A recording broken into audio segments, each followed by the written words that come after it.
कारक विभक्ति परसर्ग। वाक्य में आए पद के साथ अन्य पदों का जो संबंध होता है या भिन्न भिन्न पदों के बीच जो आपसी संबंध होता है, उस संबंध को कारक कहते हैं। कारक को पहचानने के लिए जिन शब्दांशों का प्रयोग किया जाता है उन्हें कारक चिन्ह या परसर्ग या विभक्ति कहते हैं। ऐसे संबंधों की दृष्टि से हिंदी में 8 कारक माने जाते हैं। वे हैं कर्ता, कर्म, करण, संप्रदान, अपादान, संबंध, अधिकरण और संबोधन। प्रत्येक कारक के अलग अलग कारक चिन्ह हैं। ये चिन्ह संज्ञा या सर्वनाम शब्दों के बाद आते हैं, अतः इन्हें परसर्ग भी कहते हैं। केवल संबोधन कारक में ये चिन्ह शब्द के पहले आते हैं।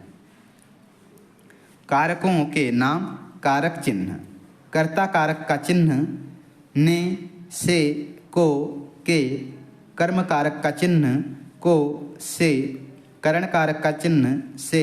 संप्रदान कारक का चिन्ह को, के लिए, के निमित्त। अपादान कारक का चिन्ह से। संबंध कारक का चिन्ह काके, की, रारे, री, नाने, नी। अधिकरण कारक का चिन्ह मैं, पर, को। संबोधन कारक का चिन्ह हे, अरे, ओ, जी, ए, हेलो। कर्ता कारक। वाक्य में जिस पद के द्वारा क्रिया का संपादन होता है उसे कर्ता कहते हैं। जैसे लीला पढ़ती है, गोपाल ने कॉपी खरीदी, मुझसे चला नहीं जाता, आपको जाना पड़ेगा, सुधा के एक बेटा है। कर्म कारक। जिस संज्ञा या सर्वनाम पर क्रिया व्यापार का फल या प्रभाव पड़ता है वह कर्म कारक होता है। जैसे लड़का फल खाता है, माँ बेटे को बुलाती है, छात्र शिक्षक से पूछता है। कर्म 2 प्रकार के होते हैं, मुख्य क्रम, अप्राणीवाचक कर्म, गौण कर्म, प्राणीवाचक कर्म। करण कारक। जिस संज्ञा या सर्वनाम पद से क्रिया के साधन का बोध होता है उसे करण कारक कहते हैं। जैसे मैं कलम से लिखता हूँ, तुम पत्र के द्वारा यह बात बता दो। संप्रदान कारक। जिसे कुछ दिया जाए या जिसके लिए कुछ किया जाए उसे संप्रदान कारक कहते हैं। जैसे भिखारी को भीख दो, पिताजी बेटे के लिए कलम लाए, लोग सुख शांति के निमित्त काम करते हैं। अपादान कारक। जिस संज्ञा या सर्वनाम से क्रिया व्यापार के अलग होने का वध होता है उसे अपादान कारक कहते हैं। जैसे हिमालय से गंगा निकली है, पेड़ से पत्ता गिरा। संबंध कारक। जिस संज्ञा या सर्वनाम से उसका संबंध क्रिया से भिन्न किसी दूसरे शब्द, संज्ञा, सर्वनाम के साथ सूचित होता है उसे संबंध कारक कहते हैं। जैसे गोपाल का भाई जा रहा है, रीता की बहन पढ़ रही है, मकान के कमरे खुले हैं। मेरा नाम लीला है, मेरी बहन शीला है, मेरे सभी मामा आएंगे, वह अपना काम करता है, मैं अपनी किताब पढ़ता हूँ, सब अपने अपने काम में लग गए। अधिकरण कारक। जिस संज्ञा या सर्वनाम से क्रिया व्यापार के आधार का बोध होता है उसे अधिकरण कारक कहते हैं। जैसे ग्लास में पानी है, मेज पर कागज है, तुम शाम को आओ। संबोधन कारक। जिस संज्ञा से किसी को पुकारने का बोध होता है उसे संबोधन कारक कहते हैं। जैसे ए लड़के इधर आ, अरे मधु मेरी बात सुनो, ए ओ भाई जरा सुनो तो, हेलो यार मेरे पास आ जाओ। विशेषण। संज्ञा या सर्वनाम की विशेषता बताने वाले शब्द को विशेषण कहते हैं। इसके 4 भेद होते हैं, गुणवाचक, संख्यावाचक, परिमाणवाचक, सार्वनामिक। गुणवाचक विशेषण। ये संज्ञा के गुण आदि का बोध कराते हैं।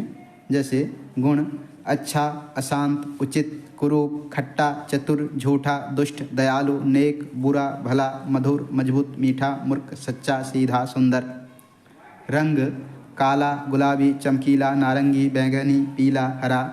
आकार गोल, चौड़ा, छोटा, टेढ़ा, निकोना, नाटा, नुकीला, पोला, बड़ा, मोटा, लंबा, सुडौल, सीधा, संकरा।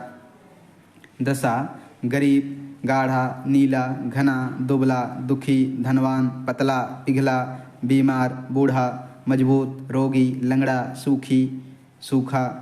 काल अगला, अवार्चिन, आधुनिक, आगामी, ताज़ा, नया, पिछला, पुराना, बासी, भूत, भावी, वर्तमान, विगत। दिशा उत्तरी, ऊपरी, दक्षिणी, पश्चिमी, पूर्वी, पूर्वाई, सामने वाला। स्थान अमरीकी, कश्मीरी, ग्रामीण, जापानी, दूरवर्ती, देसी, पड़ोसी, पहाड़ी, बाहरी, भारतीय, भीतरी, विदेशी, ये सब गुणवाचक विशेषण हैं। संख्यावाचक विशेषण, ये गणितीय संख्या की संख्या बताते हैं। संख्या निश्चित या अनिश्चित हो सकते हैं। ये दो प्रकार के होते हैं, निश्चित संख्यावाचक, अनिश्चित संख्यावाचक। निश्चित संख्यावाचक हैं जैसे 5 छात्र, 100 आदमी, आधा पानी, 2 लड्डू, 2/3 फसल, 1.25 सेर गेहूँ, 4 लोग, 350 रुपये, 2 सही, 1/4 गुना दाम, 21वीं सदी, पहला सोपान, तीसरी दुनिया, 9वीं कक्षा, 5 औरतें, हर एक आदमी, प्रत्येक लड़का। अनिश्चित संख्यावाचक जैसे काफ़ी लोग, बहुत मसाला, सब मकान, सैकड़ों लोग, कम चीनी, थोड़ा चावल, 3-4 आदमी, पर्याप्त दूध, काफ़ी सामान, कई पुस्तकें। ये है संख्यावाचक विशेषण। परिमाणवाचक विशेषण, ये अगणनीय संख्या का परिमाण बताते हैं। परिमाण निश्चित या अनिश्चित हो सकते हैं। इस दृष्टि से ये दो प्रकार के होते हैं, निश्चित संख्यावाचक निश्चित परिमाणवाचक विशेषण हैं जैसे 1 लीटर तेल, 5 किलो चीनी, 2.5 मीटर कपड़ा, लोटा भर पानी, 2 फुट छड़ी। अनिश्चित परिमाणवाचक विशेषण हैं जैसे थोड़ा दूध, अधूरा काम, ज़्यादा घी, तनिक सी चाय, थोड़ी सी तकलीफ, सारा अनाज। ये है परिमाणवाचक विशेषण। सार्वनामिक विशेषण, इसमें सर्वनाम संज्ञा के पहले आकर इसकी विशेषता बताता है। जैसे अपना काम, यह औरत, वह लड़का, कोई किताब, इसी बच्चे की, इन लड़कों की, कौन सी किताब, ऐसा लड़का, वैसा आदमी, ऐसी वैसी पुस्तक, जैसा नाम, मेरा फोटो। धन्यवाद।